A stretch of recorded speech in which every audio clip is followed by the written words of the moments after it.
Hello, praise the Lord. இந்த நாளுக்கான வேத வசனம் 1 பேதுரு 5ஆம் அதிகாரம் 7வது வசனம். அவர் உங்களை விசாரிக்கிறவரானபடியால் உங்கள் கவலைகளை எல்லாம் அவர் மேல் வைத்து விடுங்கள் என்று இந்த வார்த்தையிலே நாம் வாசிக்கிறோம். இந்த வார்த்தை நமக்கு சொல்லுகிற ஒரு காரியத்தை கவனிக்க வேண்டும். எல்லா தேவ பிள்ளைகளுக்கும் விசுவாசிகளுக்கு எழுதப்பட்ட இந்த நிருபத்திலே நம்முடைய கவலைகளை எல்லாம் அவரிடத்திலே கொடுக்கும்படி சொல்லுகிறதை பார்க்கிறோம்.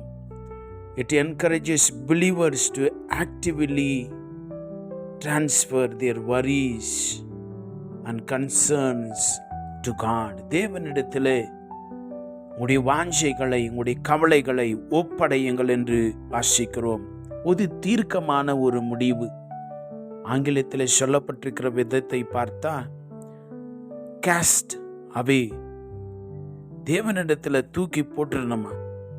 நம்ம இன்றைக்கு என்ன செய்ய வேண்டும்? நம்முடைய கவலைகளை எல்லாம் தேவனுடைய பாதப்படியில் இறக்கி வைத்து விடுங்கள். இந்த உலகத்தில் கவலை இல்லாத மனுஷனே இல்லை. ஆனால் வேதம் நமக்கு எச்சரிக்கிற ஒரு காரியத்தை கவனிக்க வேண்டும். நீங்கள் கவலைப்படுங்க என்று சொல்லலை. பிலிப்பியரில் நம்ம வாசிக்கிறோம், நீங்கள் ஒன்றுக்கும் கவலைப்படாமல். அப்போ தேவனுக்கு நம்ம கவலைப்படாமல் இருக்க வேண்டும் என்பது அப்படி விருப்பமாய் இருக்கிறது. அவர் சொல்கிறாரு, அது உங்களால் முடியாது, என்னிடத்தில் கொடுத்து விடுங்கள்.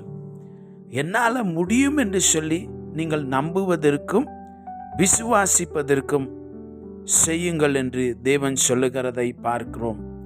இந்த வசனத்தினுடைய பின்னணியை பார்க்கிற பொழுது ஆதி அப்போஸ்தல காலத்தில் வசனத்தின் நிமித்தம் உண்டான துன்பம் பாடுகளையும் இங்கே மனதில் வைத்து அவர் எழுதுகிறதை நாம் தெரிந்து கொள்ள வேண்டும். அது மட்டுமல்ல, நம்முடைய வாழ்விலே வருகிற தேவைகள், அது நிமித்தமாய் வருகிற கவலைகள், எதிர்பார்ப்புகள், அவைகளாய் கூட நம்முடைய வாழ்க்கையில் இருக்கலாம்.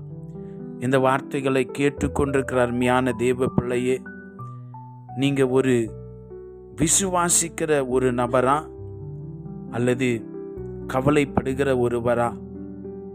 சங்கீதத்தில் 55:25 வாசிக்கிறோம், கர்த்தர் மேல் உன் பாரத்தை வைத்துவிடு, அவர் உன்னை ஆதரிப்பார், நீதிமானை ஒருபோதும் தள்ளாட ஒட்டார் என்று சொல்லி வாசிக்கிறோம். அவர் நம்மை விசாரிக்கிறவர், அவர் நம்மை ஆதரிக்கிறவர். நீங்கள் கவலையெல்லாம் அவர் மேலே வைத்து விட்டால், உங்கள் பாரத்தையெல்லாம் அவர் மேலே வைத்து விட்டால் அவர் நம்மை ஆதரிக்க ஆரம்பித்து விடுகிறார்.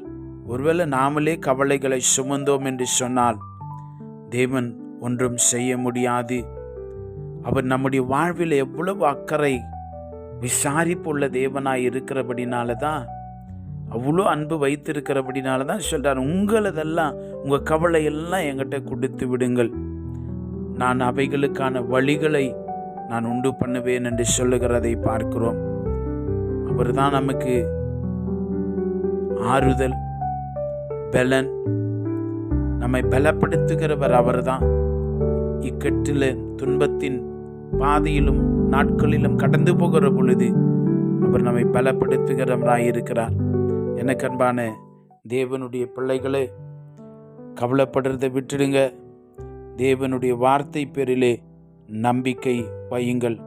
அப்போ தேவன் என்ன சொல்கிறான்னு சொன்னால், அவர் நம்மளை மறக்கலை.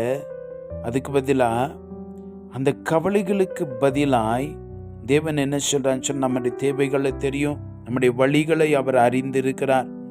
அதுக்கு பதிலாக எப்படி எல்லாவற்றையும் மாற்றி அமைத்து வழிகளையும் காரியங்களை உண்டு பண்ணலாம் என்று சொல்லி தேவனிடத்தில் எல்லாம் இருக்கிறது. நீங்கள் கவலைப்படுகிறதால ஒன்றும் செய்ய முடியாது. நான் விசுவாசிக்கிறதுனாலே, தேவனை நம்புகிறதுனாலே அவர் வழிகளை நமக்கு உண்டு பண்ணுவார். உங்களுக்கு சுகம் கிடைக்கும், தேவைகள் சந்திக்கப்படும், சம்பாதிப்பதற்கு பலனை கொடுப்பார், வேலைகளை கொடுப்பார், வழிகளை உண்டாக்குவார், உங்களுக்கு உதவும்படியான ஜனங்களை கொண்டு வருவார், நல்ல நண்பர்களை கொடுப்பார், நல்ல ஜெபிக்கிற துணையாளர்களை கொடுப்பார். அந்த ஜெபிக்கிற சர்க்கிளை கொடுப்பார். தேவனை வைராக்கியம் பாராட்டி சேவிக்கிற எல்லாரையும் தேவன் உங்களிடத்துல கொண்டு வருவார். கவலைப்படாதீங்க, விசுவாசிக்க ஆரம்பிங்க.